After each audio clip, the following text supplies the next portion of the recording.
اولاد کی تربیت اور اولاد کے لیے تڑپنا یہ انبیاء کرام کی سنت ہے، اور اللہ سبحانہ و تعالیٰ نے اس نقطے کو اور اس پوائنٹ کو اللہ سبحانہ و تعالیٰ نے قرآن مجید میں نظر انداز نہیں کیا۔ اگر آپ پڑھتے ہیں سورہ بقرہ سورہ نمبر 2 آیت نمبر 128 میں ابراہیم علیہ السلام کی دعا بتائی جا رہی ہے کہ اے میرے رب مجھے اور میری ذریت کو تیرے راستے پر چلا۔ سورہ ابراہیم سورہ نمبر 14 کی آیت نمبر 35 اگر آپ پڑھیں گے تو اس میں ابراہیم علیہ السلام کی بلکتی ہوئی دعا کو بتایا جا رہا ہے وَجْنُبْنِي وَبَنِيَّ أَن نَعْبُدَ الْأَصْنَامَ، کہ اے میرے رب مجھے اور میرے آنے والی نسل کو بتوں کی پرستش سے بچا لیجئے۔ سورہ ابراہیم سورہ نمبر 14 کی آیت نمبر 40 میں ابراہیم علیہ السلام تڑپ کر دعا کرتے ہیں رب اجعلنی مقیم الصلاۃ ومن ذریتی، کہ اے میرے رب مجھے بھی نمازی بنا دے، نماز قائم کرنے والا بنا دے، اور میرے بچوں کو بھی نماز قائم کرنے والا بنا دے۔ سورہ مریم سورہ نمبر 19 کی آیت نمبر 1 سے لے کر 40 تک بچوں کا ذکر ہے۔ حضرت زکریا علیہ السلام بلکتے ہوئے کہتے ہیں ذکر رحمت ربک عبدہ زکریا اذ نادى ربه نداء خفیا قال رب انی وهن العظم منی واشتعل الراس شیبا، اور اس کے بعد کہتے ہیں کہ اے میرے رب تو مجھے ایک ایسا لڑکا عطا کر یرثنی ویرث من آل یعقوب واجعلہ ربی رضیا۔ لڑکے کی دعا بھی مانگ رہے ہیں، لڑکے کی تربیت کی دعا بھی مانگ رہے ہیں کہ اے میرے رب اس دین سے اس لڑکے کو راضی ہو جانے والا بنا دے۔ اور اگر آپ پڑھیں گے سورہ آل عمران سورہ نمبر 3 آیت نمبر 38 کے اندر زکریا علیہ السلام کی دعا بتائی جا رہی ہے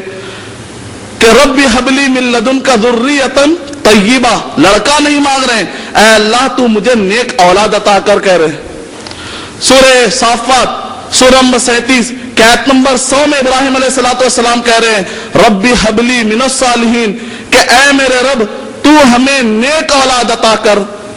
سورہ فرقان سورہ نمبر 25 کی آیت نمبر 75 74 اور 75 میں مومنوں کی دعا سکھلائی جا رہی ہے ربنا هب لنا من ازواجنا وذریاتنا قرۃ اعین واجعلنا للمتقین اماما، کہ اے ہمارے رب تو ہمیں بہترین بیویاں عطا کر اور تو ہمیں لڑکے عطا کر جو ہمارے آنکھوں کی ٹھنڈک بن جائے۔ سورہ یوسف مکمل سورہ جس کے اندر بچپنے سے لے کر جوانی تک کا ذکر ہے۔ اللہ سبحانہ و تعالیٰ نے قرآن مجید میں بچپن لڑکے کی تربیت کو اللہ سبحانہ و تعالیٰ نے نظر انداز نہیں کیا۔ سورہ لقمان سورہ نمبر 31 کی آیت نمبر 12 سے لے کر 18 تک لقمان علیہ السلام نے اپنے بچے کو جو نصیحت کی ان نصیحتوں کا ذکر کیا گیا، خاص طور سے توجہ دلائی گئی۔ بچے کا نام اللہ سبحانہ و تعالیٰ نے آسمان سے رکھا، اے زکریا علیہ السلام انا نبشرک بغلام اسمہ یحییٰ لم نجعل لہ من قبل سمیہ، کہ اے زکریا علیہ السلام ہم تمہیں ایک ایسا لڑکا عطا کرنے والا جس کے نام کو ہم نے آسمانوں میں چن لیا ہے، اور پھر ایسا نام والا لڑکا کوئی ہو ہی نہیں سکتا، ایسا برابر کا نام کا لڑکا، اس شہرت والا لڑکا کبھی پایا نہیں گیا، حد تک توجہ دی گئی ہے۔ سورہ بقرہ سورہ نمبر 2 آیت نمبر 233 کے اندر بچے کے نسب کو بگاڑنے کو حرام قرار دیا گیا ہے۔ سورہ احزاب سورہ نمبر 33 کی آیت نمبر 5 کے اندر کہا کہ بچوں کو ان کے والدین کی طرف نسبت دے کر پکارو، کسی اوروں کی طرف نسبت دے کر مت پکارو۔ سورہ طلاق سورہ نمبر 65 کی آیت نمبر 5 کے اندر کہا گیا کہ اگر طلاق ہو جاتی ہے تو اس بچے کے پلانے کی، دودھ پلانے کی، اس کے خرچے کی ذمہ داری والد پر ہوتی ہے، یعنی لڑکے کے حقوق پر اور لڑکے کے ذمہ داریوں کو نظر انداز نہیں کیا گیا۔ اور آج کل یونیسیف، یونیسکو،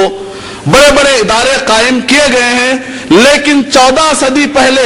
اللہ سبحانہ و تعالیٰ نے قرآن مجید میں جو بچوں کے بارے میں توجہ دلائی ہے، آج بھی حکومت کے دنیا کے ساری حکومتیں مل کر ویسے قوانین پیش نہیں کر سکتے جو قوانین اللہ اور اس کے رسول صلی اللہ علیہ وسلم نے بتلائے۔